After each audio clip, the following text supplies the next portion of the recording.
Well, my friends, I am distraught. Some idiot just called me fat, stabbed me in the arm, and took all of my money. I really hate going to the doctor. Anyway, let's review some horror movies.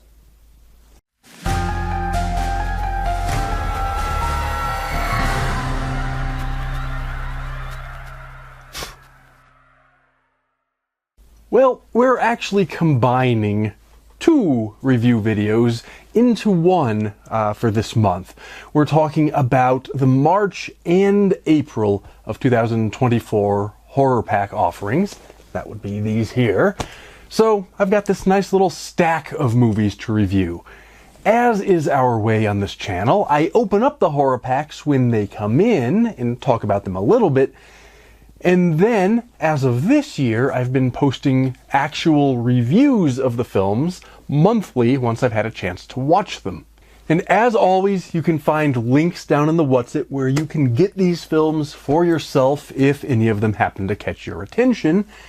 And I have to say, we've got some good ones this time around, so be sure to check that out. And while you're at it, give me the thumbs up if you like my videos, be sure to subscribe and ring my bell so you can get notifications whenever I put new videos out. Alright, now with all of that out of the way, we're going to do these in order. So the first four are from the March pack and the last four are from April. If you're wondering what's happened to May, since we are now at the end of May, the horror packs tend to come right around the end of the month, so those will be coming soon. So, for March, the first one was admittedly a bit unseasonal, but still a good film, and that's Black Friday, the Bruce Campbell film about a bunch of retail workers trying to deal with the Black Friday sales and crowds. But in this case, it turns out the Black Friday zombies aren't just a metaphor, they're actual zombies, and things proceed about as you'd expect with that premise. It's cheesy and honestly not a great movie, but here's the important thing. It's trying to be a cheesy, fun, bad movie, and it largely succeeds in its ambitions. Do I think it's ever going to be as beloved as some of Bruce Campbell's other cheesy movies? Not at all. But at the same time, it's a good way to pass an hour and a half, particularly if you're watching with your horror nerd friends.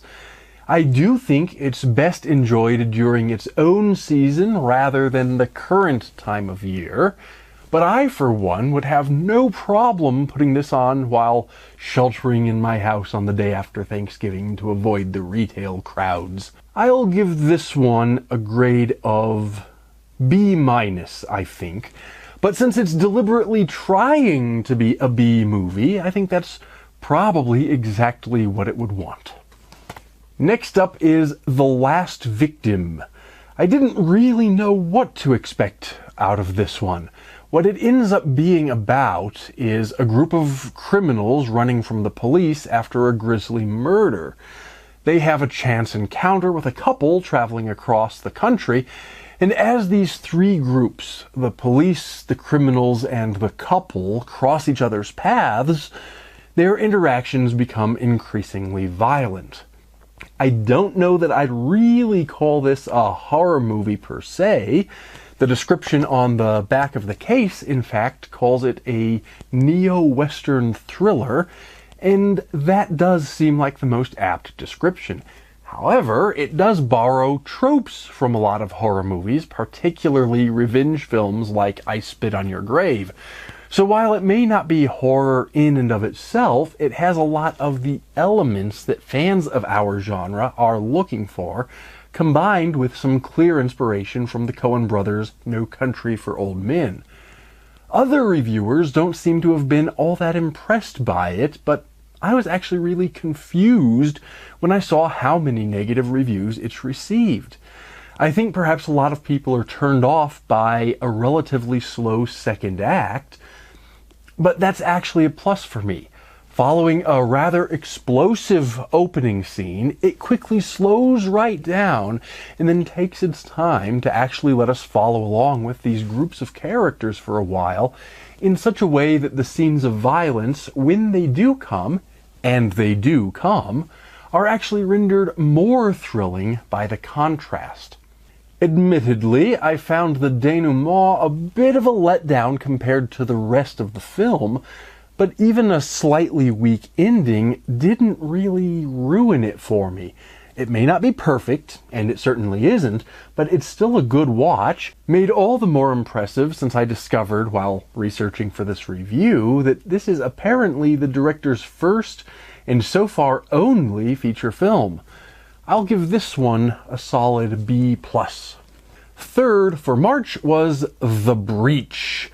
The cover said that this was from writer Nick Cutter, who's a novelist, and that's actually came as a bit of a surprise for me because I've read some of his work before. I've read a decent amount of his work, not all of it, but a decent amount, and I had never come across The Breach. Not only hadn't I read it, I hadn't even heard that he had written such a novel or novella or short story or whatever it was. Well, it turns out there's an easy explanation for that. The book was an Audible original, which means it was never actually published in print.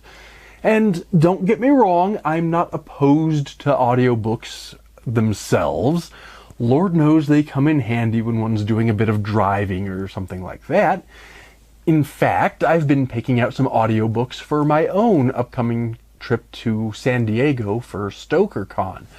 But in general, I want real books, and personally, I can't fathom ever publishing something only in audio format. Publish it in audio for sure, they come in handy. But to publish something only in audio format seems alien to me. So that's why I never came across the book entitled The Breach by Nick Cutter. Anyway, the story is about this police chief following up on the discovery of this grisly, mangled body that washed up on a beach. He and a group of colleagues visit the house rented by the man they believe the deceased to be, and they end up in the midst of a cosmic horror that blends a bunch of familiar tropes from both horror and science fiction, but in a way that, while not particularly original, nevertheless remains entertaining. I do think it reveals a bit too much to maintain genuine horror of the unknown being among the strongest kinds of horror in the world. But though the execution is far from perfect, it does have a lot of the elements that I like. This is probably another B- rating, I would have to say. And then the March HorrorPack exclusive was this film called Craving. As usual, I didn't know much about this one going in. That's usually the case with these exclusives because, well, they're exclusive and we're unlikely to have found them somewhere else. But now that I've seen it, I'll try to summarize the plot briefly. It has elements of a crime thriller because we have people in a bar besieged by armed invaders, and the people outside the bar claim that one of the people in the bar is actually a monster. And so it also has those supernatural elements. Ultimately, it ends up being part metaphor for addiction, the monster being metaphor for addiction, part crime thriller, and part creature feature, because it turns out there really is a monster, and I don't really spoil anything to say so.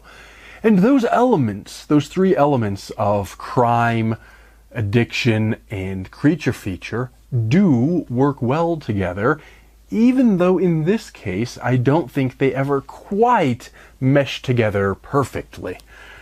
I think what's fundamentally a simple plot in this film is rendered a bit more convoluted than it needs to be by writing that's not bad, but could probably have used another revision to really polish it up and make it that little bit better. That said, while it is clearly a low to no budget production, I have to admire the skill with which the effects were put together. It's one of those marvels of indie filmmaker ingenuity. I'll go ahead and give this one a B- as well. It's really only for fans of low-budget creature features, but if you're one of those people, I think you're going to like it. Now, hopefully some of these films are of interest to you. Remember, there are purchase links down in the What's It. But we're not finished yet. We're doubling up this month because I fell a bit behind, so we're moving on to the April ones. For that month, we begin with Till Death. This is the story of a marriage on the rocks. With the promise of rekindling the romance, the couple go for a getaway at a remote lake house. But then, the husband proceeds to handcuff himself to his wife and shoot himself in the head. Now, tethered to a dead body, with no phones or sharp objects to aid in her escape, she has to figure out what he was up to and how to get free.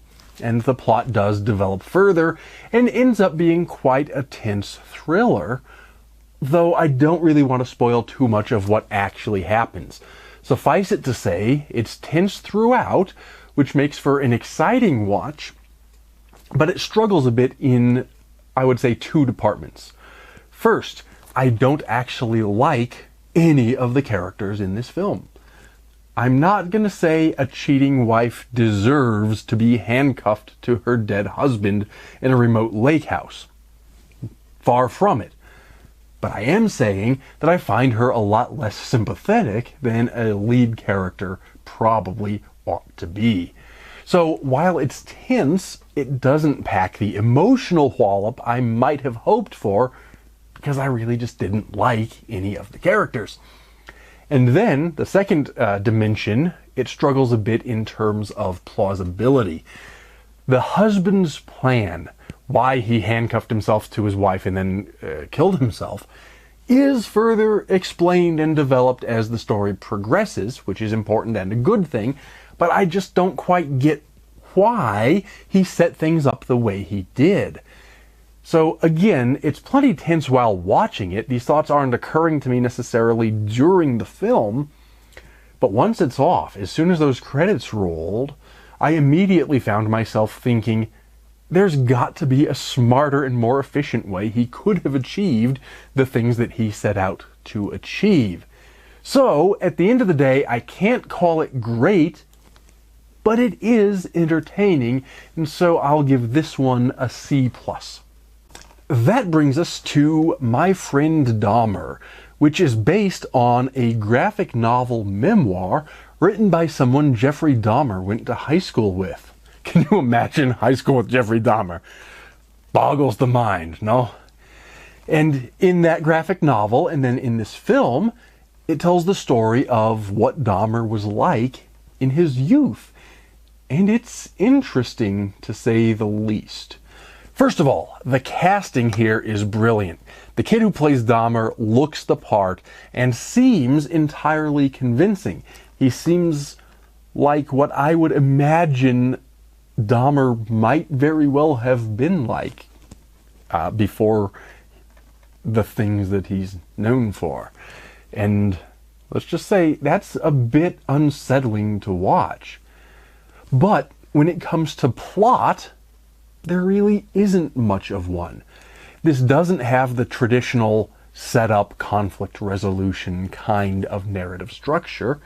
It's more just the story of what Dahmer was like as a kid and how the people around him may or may not have contributed to turning him into what he eventually became.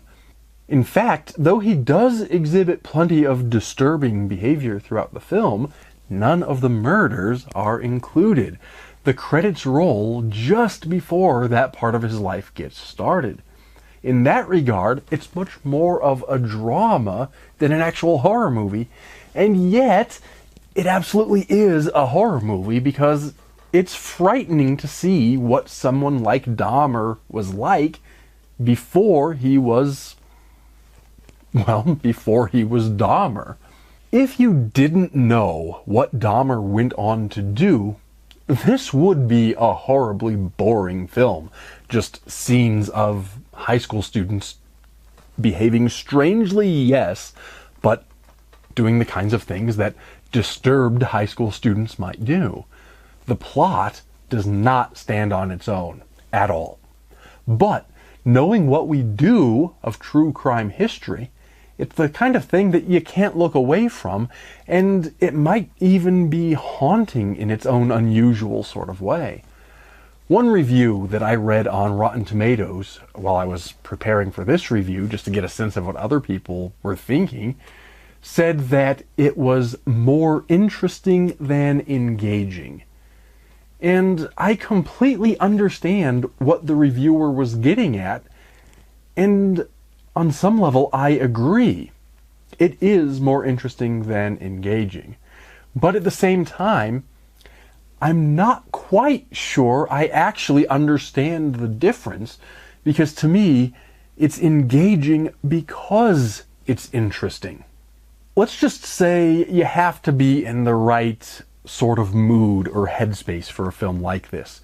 But especially if you're interested in true crime history, you will probably want to see this one. Fortunately, I am interested in true crime, to the extent that I even have a piece of Dahmer's apartment in my cabinet of curiosities, of all things. So this ended up being right up my alley. I'm going to give this one an A-, but with the stipulation that you shouldn't expect a traditional horror story out of it. You should expect something maybe even more horrific, because it's so mundane leading up to what we know that Dahmer ended up doing after this chapter of his life. Next, we have Monstrous, a Christina Ricci film I hadn't actually seen before, believe it or not, so I was pretty excited to check this one out.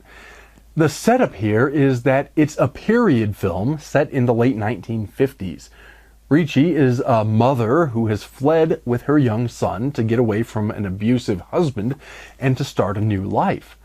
But in her new home, she faces an oppressive landlord, the threat that her ex may return, a sometimes uncooperative child, and an unfulfilling new job, among other problems, both extraordinary and mundane. And then the supernatural horrors begin, and she starts to think her new house might very well be haunted. It's a pretty familiar plot, admittedly, and in fact, it's so familiar that I have to say I saw the ending coming way before I was meant to. And that did undercut a lot of the tension for me. I would go as far as to say that with a lesser actress in the lead, the film might really have crumbled as a result of that. But Ricci gave such a strong performance that she manages to largely save what would otherwise have been fairly mediocre. Not bad, just not particularly good either. But like I said, Ricci's performance brings it up several notches. And you really can't go wrong with the late 1950s period music, so I end up giving this one a B- as well. And finally, we come to our HorrorPack exclusive for April of 2024, which for this month was Cruel Summer. It starts off as some young people, just before graduation, decide to gather for an 80s-themed murder mystery party. Of course, to stick to the theme of the 1980s, they all surrender their cell phones right at the start. Seems like a good idea. Cell phones are, in fact, a distraction. But then, turns out you're in a horror movie, and it seems like a terrible idea when the murders start happening for real. And what follows is a pretty straightforward slasher movie, so I think you know what to expect here. This is a micro-budget indie slasher movie, and as is often the case with such films, the passion and heart of the filmmakers go a long way toward making up for a lack of budget or production value, and it ends up being a lot of fun. Is it good? Not really, but it's not trying to be fine cinema. It's trying to be a fun slasher movie, and it is that, so I'm a happy camper. I can't say it really treads any new ground, but it's a good, fun way to kill an hour and a half, so I'll give this one a respectable C+. And so that concludes our reviews for these last 2 months worth of HorrorPack offerings, with a few standouts and no real losers. Everything in here was enjoyable, so good on the HorrorPack people. And as I film this, the May HorrorPack has just arrived, so be sure to subscribe and ring my bell so you don't miss my unboxing video for this. And I've got a lot of other fun stuff planned, so be sure to stick around this channel. Tell a friend while you're at it. Anyway, I'm going to sign off, so until next time, take care and stay scared.